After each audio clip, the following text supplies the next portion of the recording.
នៅឯភូមិដាច់ស្រយាលមួយមានសាលាបឋមសិក្សាតូចមួយធ្វើអំពីឈើប្រក់សង្កសីទីនោះមានលោកគ្រូម្នាក់ឈ្មោះសុផាតដែលបង្រៀនសិស្សគ្រប់កម្រិតថ្នាក់តែម្នាក់ឯងលោកគ្រូសុផាតមានវ័យជាង40ឆ្នាំសម្បូរស្រអែមសក់រួញបន្តិចនិងមានស្នាមញញឹមដ៏កក់ក្ដៅជាប់ជានិច្ចទោះបីជាប្រាក់ខែតិចតួចនិងសាលារៀនខ្វះខាតសម្ភារៈក៏ដោយក៏ទឹកចិត្តស្រឡាញ់ការបង្រៀននិងអាណិតអាសូរសិស្សរបស់លោកគ្រូសុផាតមិនដែលថយចុះឡើយជារៀងរាល់ព្រឹកលោកគ្រូតែងតែមកដល់សាលាមុនគេដើម្បីបោសសម្អាតថ្នាក់រៀននិងរៀបចំមេរៀនលោកគ្រូមិនត្រឹមតែបង្រៀនចំណេះដឹងតាមកម្មវិធីសិក្សាប៉ុណ្ណោះទេថែមទាំងបង្ហាត់បង្រៀនសិស្សឲ្យចេះសីលធម៌សុជីវធម៌និងលើកទឹកចិត្តពួកគេឲ្យមានក្តីស្រមៃធំធេង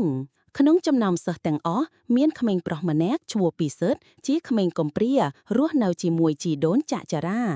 ពីសិតជាក្មេងឆ្លាតប៉ុន្តែដោយសារជីវភាពក្រីក្រពេលខ្លះគេត្រូវអវត្តមានពីសាលាដើម្បីទៅជួយជីដូនរកស៊ីឈ្នួលគេលោកគ្រូសុផាតបានដឹងរឿងនេះក៏មានចិត្តអាណិតពីសិតយ៉ាងខ្លាំងថ្ងៃមួយពីសិតបានអវត្តមានពីសប្តាហ៍ជាប់នេះលោកគ្រូសុផាតមានចិត្តអន្ទះសារក៏សម្រេចចិត្តទៅសួរសុខទុក្ខពីសិតដល់ផ្ទះរបស់ពីសិតទួយត្រួតត្រាំនៅឆ្ងាយពីសាលាផុសសំគួរ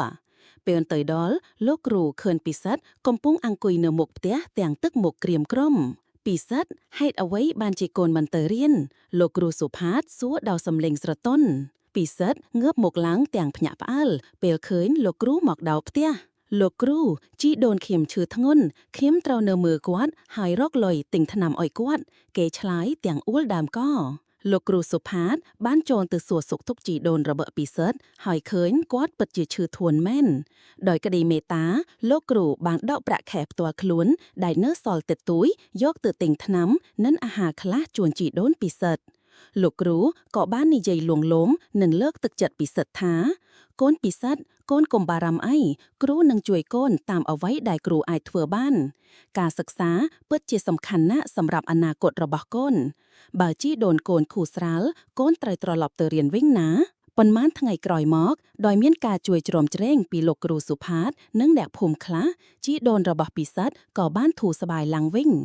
ពីសិតបានត្រឡប់ទៅសាលារៀនវិញជាមួយទឹកចិត្តរំភើបនិងដឹងគុណលោកគ្រូយ៉ាងខ្លាំងគេខិតខំរៀនសូត្រជាងមុនដើម្បីកុំឲ្យលោកគ្រូខកបំណង